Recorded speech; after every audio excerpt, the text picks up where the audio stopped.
Hi hello friends, welcome back to my channel. ಬನ್ನಿ, ಇವತ್ತು ಮನೆಯಲ್ಲಿರುವಂತಹ ಕೆಲವೊಂದು ವಸ್ತುಗಳು ಕೈಯಿಂದ ಜಾರಿದರೆ ಅವುಗಳಿಂದ ಆಗುವ ಆರ್ಥಿಕ ಸಮಸ್ಯೆಗಳು ಏನು ಅಂತ ನೋಡೋಣ.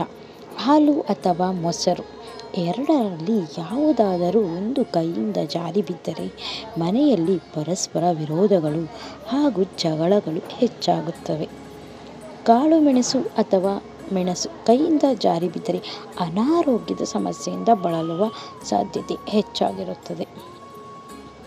ನೀವೇನಾದರೂ ಹೊಸದಾಗಿ ನಮ್ಮ ಚಾನಲ್ನ ನೋಡ್ತಾ ಇದ್ದರೆ ದಯವಿಟ್ಟು ಸಬ್ಸ್ಕ್ರೈಬ್ ಮಾಡಿ, ಲೈಕ್ ಮಾಡಿ, ಫ್ಯಾಮಿಲಿ ಫ್ರೆಂಡ್ಸ್ ಜೊತೆಗೆ ಶೇರ್ ಮಾಡೋದನ್ನು ಮರಿಬೇಡಿ.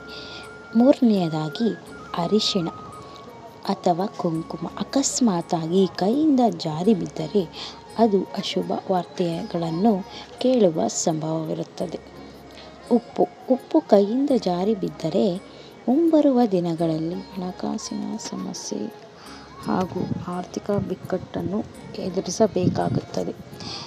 ದೇವರ ಫೋಟೋ ಕೈಯಿಂದ ಜಾರಿ ಬಿದ್ದರೆ ಕುಟುಂಬದಲ್ಲಿ ಕಷ್ಟಕರ ಪರಿಸ್ಥಿತಿಯು ಉಂಟಾಗುತ್ತದೆ. ಅಕ್ಕಿ, ಗೋಧಿ, ರಾಗಿ ಹಾಗೂ ಧಾನ್ಯಗಳು ಯಾವುದಾದರೂ ಕೈಯಿಂದ ಜಾರಿ ಬಿದ್ದರೆ ಮನೆಯಲ್ಲಿ ಆಹಾರದ ಕೊರತೆ ಉಂಟಾಗುತ್ತದೆ. ಎಣ್ಣೆಯು ಕೈಯಿಂದ ಜಾರಿ ಬಿದ್ದಾಗ ಮನೆಯಲ್ಲಿ ಕಲಹಗಳು, ಜಗಳಗಳು, ಮನಸ್ತಾಪಗಳು ಉಂಟಾಗುತ್ತದೆ. ಈ ವಿಡಿಯೋವನ್ನು ನೋಡಿದ್ದಕ್ಕಾಗಿ ಎಲ್ಲರಿಗೂ ಧನ್ಯವಾದಗಳು. ನಿಮಗೆ ಇಷ್ಟವಾದಲ್ಲಿ ಲೈಕ್ ಮಾಡಿ, ಶೇರ್ ಮಾಡಿ, ಸಬ್ಸ್ಕ್ರೈಬ್ ಮಾಡೋದು ಮರಿಬೇಡಿ. Thanks for watching. Bye bye everyone.